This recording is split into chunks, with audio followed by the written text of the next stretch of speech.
जम्मू कश्मीर में एक चुनाव हुआ, ऐतिहासिक चुनाव था और जम्मू कश्मीर के बाशिंदों ने एक स्पष्ट जनादेश दिया। जम्मू कश्मीर आज भी हम उसको राज्य ही मानते हैं, तो मैं तो यही कहूँगा कि जम्मू कश्मीर राज्य के लोगों को बहुत बहुत मुबारक कि उन्होंने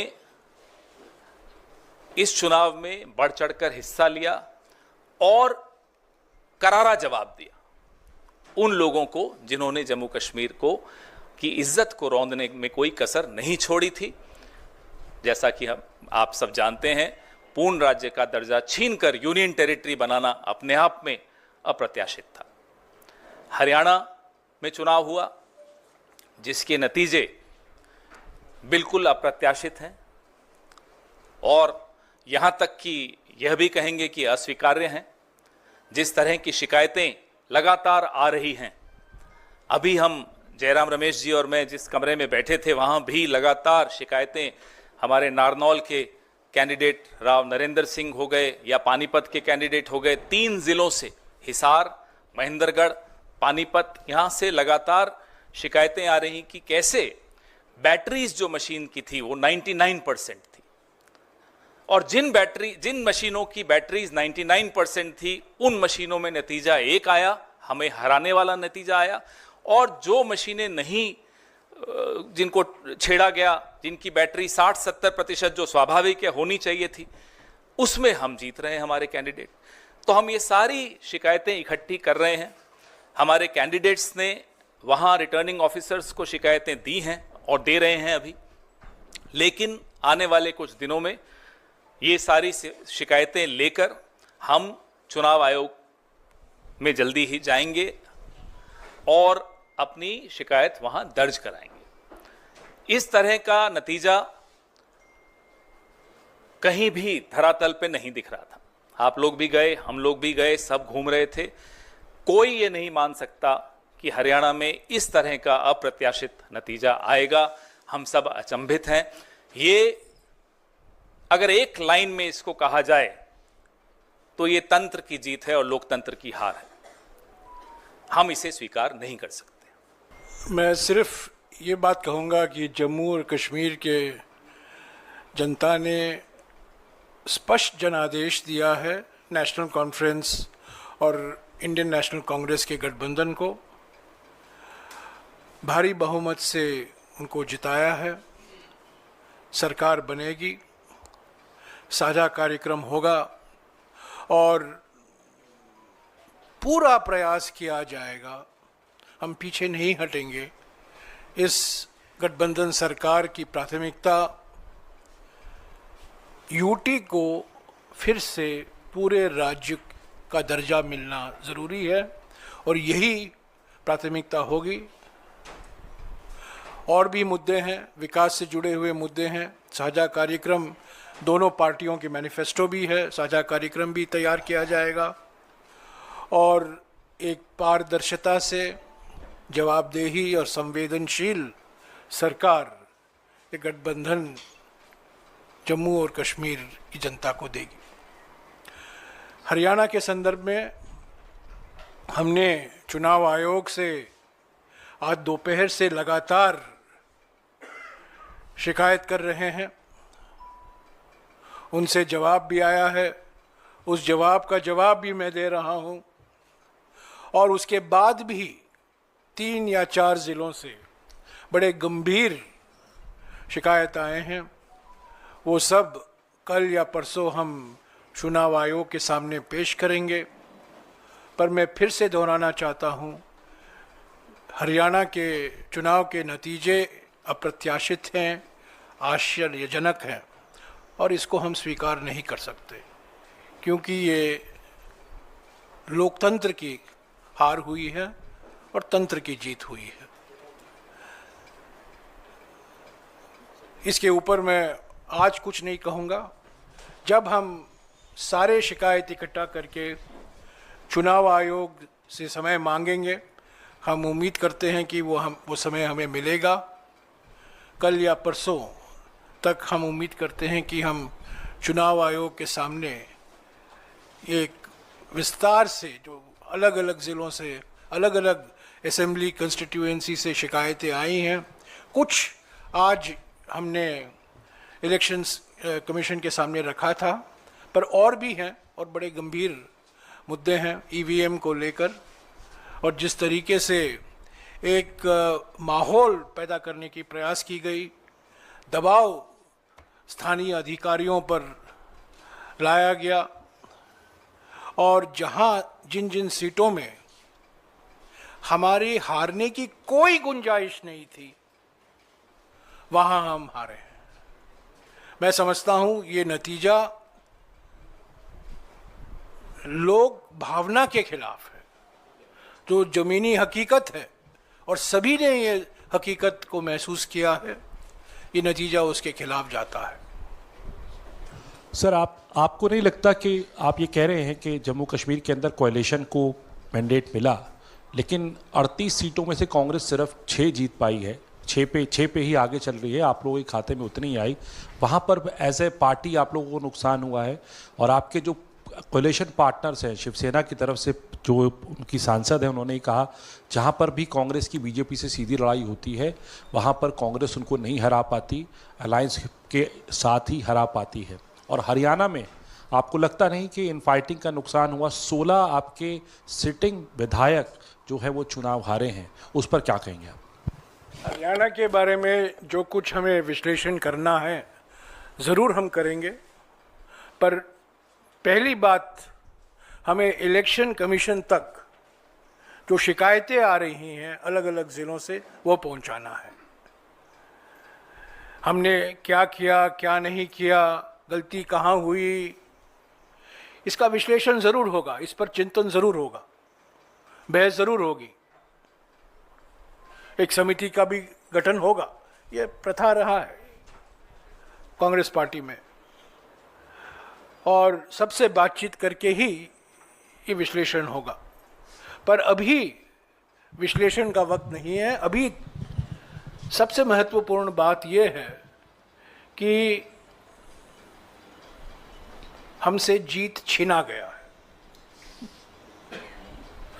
तंत्रों का दुरुइस्तेमाल हुआ है, दुरुपयोग हुआ है, और लोगों की जो भावना थी, और सब ने ये महसूस किया कि ज़मीनी हकीकत बदलाव के पक्ष में था, परिवर्तन के पक्ष में था, और आज वो परिणाम जो आया है उसको नहीं दर्शाता। तो प्राथमिकता हमारे लिए ये है, विश्लेषण ज़रूर होगा। जम्मू के बारे में जो आपने सवाल किया, मैं स्वीकारता हूँ कि हमारा प्रदर्शन जम्मू में और बेहतर होना चाहिए था। इसके भी कुछ कारण हैं, उस पर भी चिंतन होगा, विचार विमर्श ज़रूर होगा।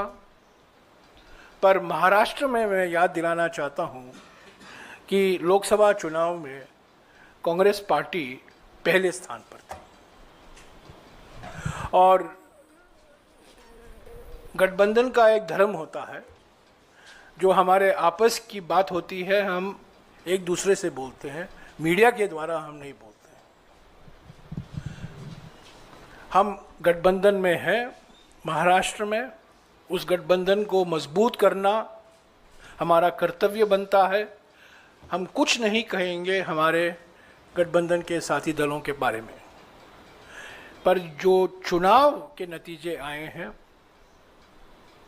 हरियाणा को लेकर, उस पर कई सवाल, गंभीर सवाल उठे हैं, उसको आगे ले चलना ईसी तक, और इसी के साथ बात करना हमारा फ़र्ज़ बनता है। अगले 2-3 दिन में हम वो करेंगे, और जम्मू और कश्मीर में शीघ्र ही हम उम्मीद करते हैं कि एनसी और आईएनसी गठबंधन सरकार बनेगी, एक साझा कार्यक्रम तैयार किया जाएगा, और जो जनता की उम्मीदें हैं उसको पूरा करने की पूरा प्रयास करेंगे, और उसमें पहले स्थान पर जम्मू और कश्मीर को पूर्ण राज्य का दर्जा वापस लौटाना है।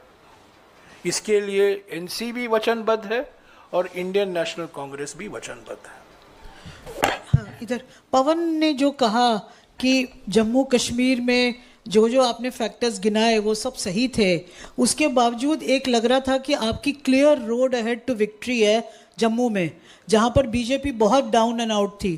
क्या ये सच है कि जो रिपोर्ट्स वहां से आ रही हैं कि आपका पार्टी यूनिट, आपके लीडर्स, यहां तक कि आपका general secretary incharge of Jammu Kashmir completely compromise थे और उन्होंने बीजेपी से सकम करके, कॉम्प्रोमाइज करके ये हार आपके हाथ में दी है? क्योंकि 6 सीट में ये अभी आगे हैं और कितना गिरेगी पता नहीं, या ऊपर होगी, पर ये जो सिचुएशन है जो आपने बीजेपी को विक्ट्री दी है जम्मू में, ये आपकी पार्टी के लोगों ने दी है।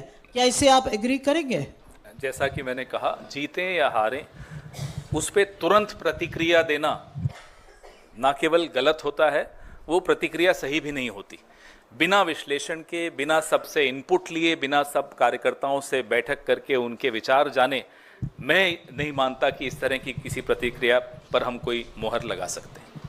सर, ये जो 3 जिलों का आपने जिक्र किया, तो ये कौन से जिले हैं और कितनी सीटें इसमें प्रभावित हो रही हैं इन जिलों में, ये हम लोग जानना चाहेंगे। और थोड़ी अजीबोगरीब बात नहीं है कि एक तरफ आप जम्मू कश्मीर की जीत और आगे क्या प्रक्रिया रहेगी उसका जिक्र कर रहे हैं, और दूसरी तरफ कह रहे हैं वहाँ पे जनता की जीत हुई, और दूसरी तरफ कह रहे हैं हरियाणा में अंगूर खट्टे हैं, हरियाणा में हमारी जीत छीनी गई है। तो तब जनता को क्या मैसेज? अजीबोगरीब तब होता कि जब हम कहते कि नहीं साहब सब जगह खराब है मशीन। हम पूरे हरियाणा के लिए भी नहीं कह रहे कि सब जगह खराब है। हम नारनौल असेंबली का ही अगर आपको उदाहरण दें तो साफ, और ये कोई कोइंसिडेंस नहीं हो सकता, साफ सामने दिखता है, आंकड़े हैं, सब मशीनें सामने रखिए। जिन मशीनों के यूनिट की बैटरी 99% है वो मशीनें हमें हरा रही हैं।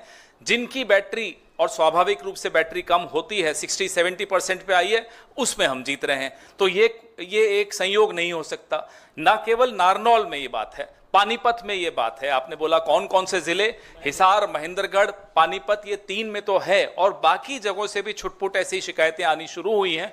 रात तक जितनी भी शिकायतें इकट्ठी होंगी, कल तक जितनी इकट्ठी होंगी, फिर जैसा कि जयराम रमेश जी ने कहा, हम चुनाव आयोग तक जाएंगे।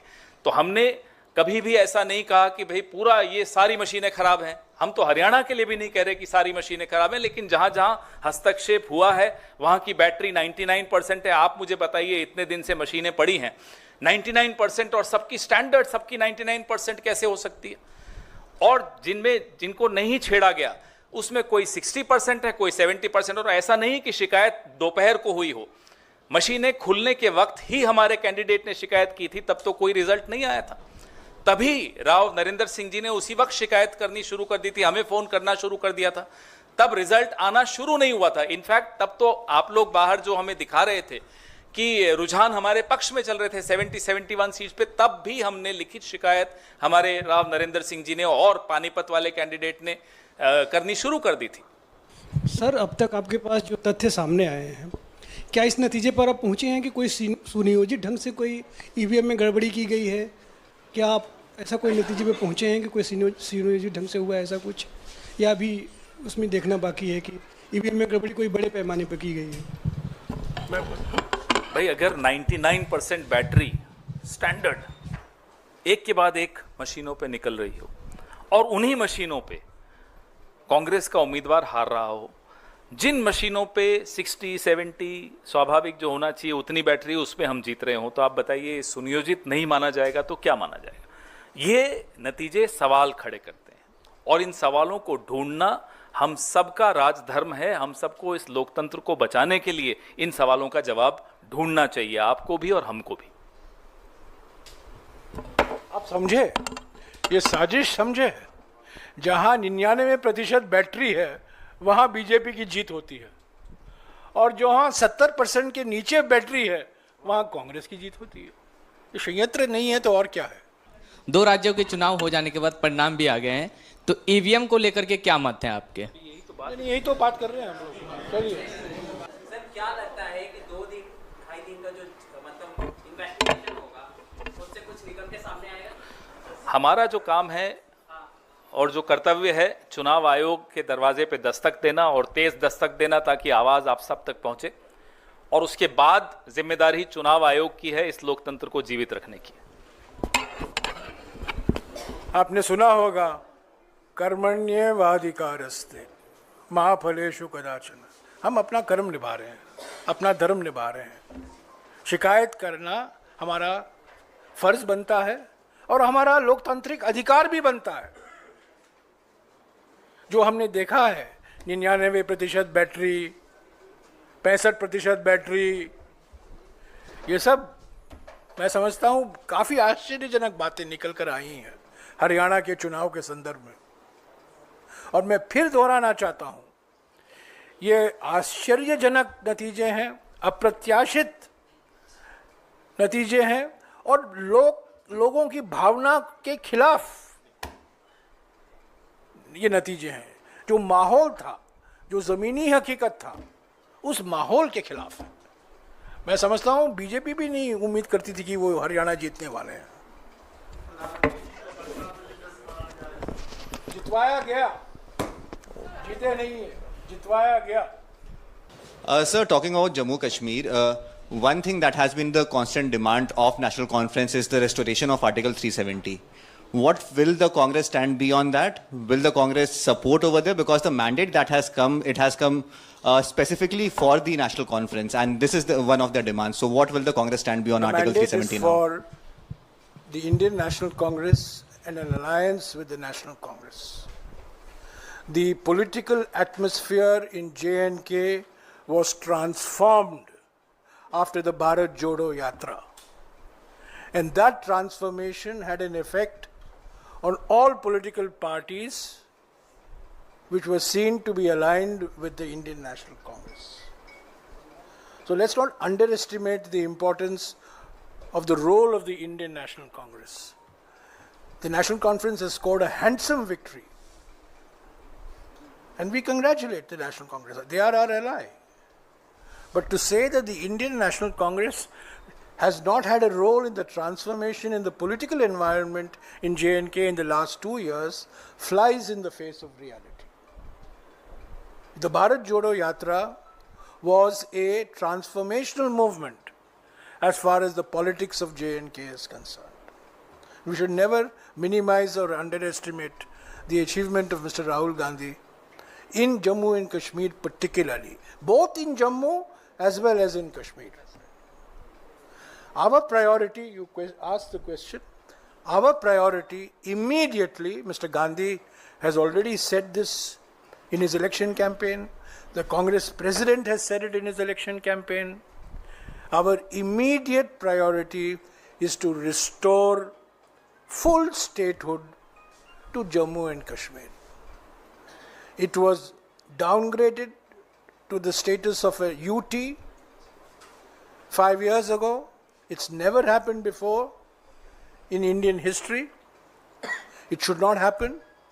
But restoration of full statehood status and giving a democratically elected chief minister and his council of ministers full constitutional authority is our priority.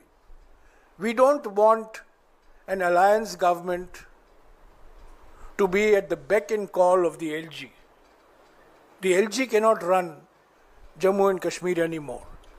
Jammu and Kashmir has to be run by this democratically elected government.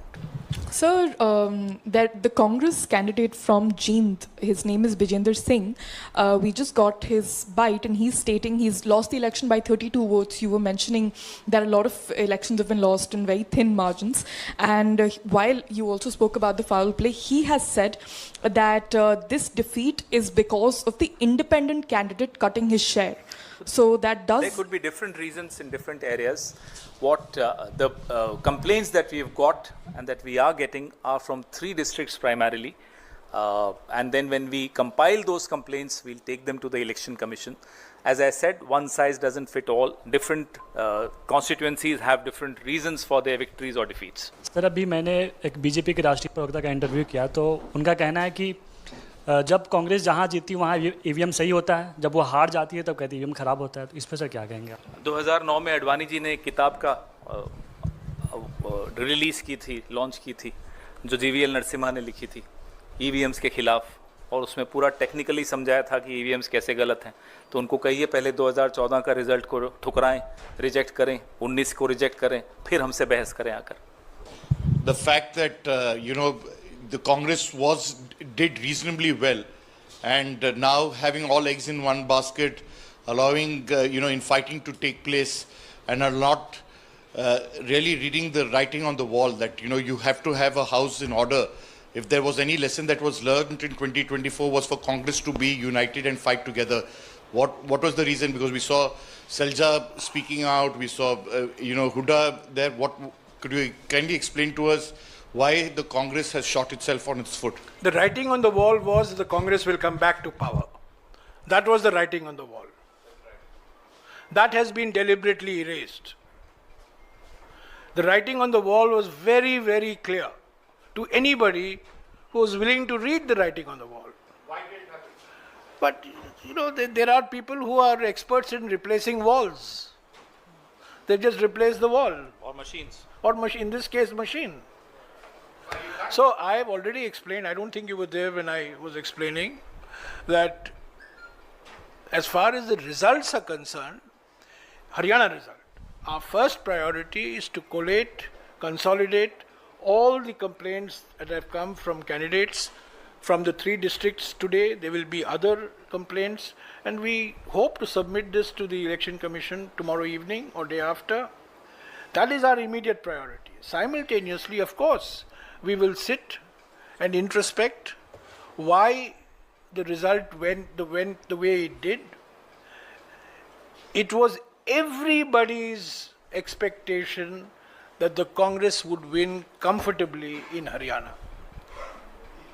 I think all I can say is that the Congress has been made to lose.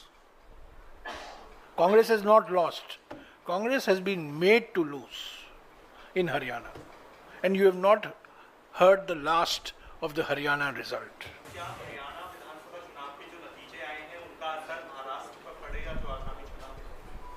Lok Sabha में हरियाणा में आपने देखा हमारी कैसी अच्छी performance रही।